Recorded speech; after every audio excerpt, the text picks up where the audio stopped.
A wannan bidiyon za mu nuna muku yadda za ku yi tax a cikin Ethereal ɗinku.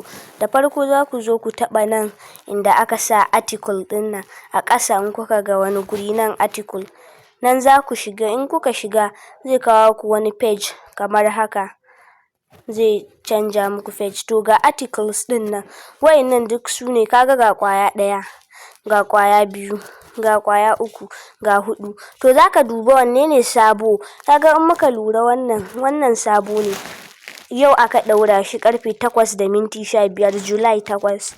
To za mu taɓa kan shi ne, za mu taɓa kan shi ne mu shiga ciki. Kamar yadda kuke gani gashi nan mun shiga ciki. To ga rubuce-rubucen nan da za ka karanta, za ka yi scrolling, ga su nan za ka karanta su. Shine to in ka zo nan, kun ga inda aka sa engage article ɗin nan gurin kenan. To nan za ku taɓa. Kuna taɓawa zai kai ku wani page ɗinsu na TikTok, ku yi following ɗinsu kenan. Ku tabbata kun yi following ɗinsu.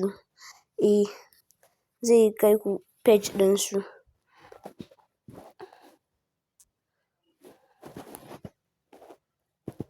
Gashi nan kamar haka ya kawo mu cikin page ɗinsu kenan.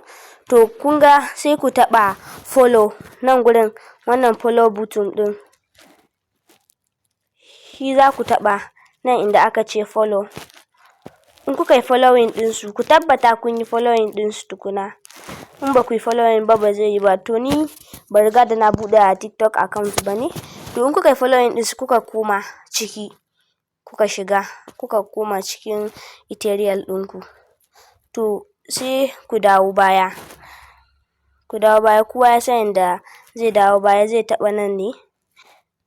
To in ka taɓa nan sai ka taɓa home. Sai ka taɓa dashboard nan inda aka sa dashboard kenan. In ka taɓa shi za ka ga zai yi. Ka gani gashi har yayi. Kun gani an sa user and article a nan ƙasa. In kuka kalla user and article, kuma gashi nan nayi ƙarfe 8:49. To haka za ka je, za ka iya yin ƙwaya ɗaya in kana so, za ka iya yin kuma dukansu. Haka ake cin tax a Ethereal.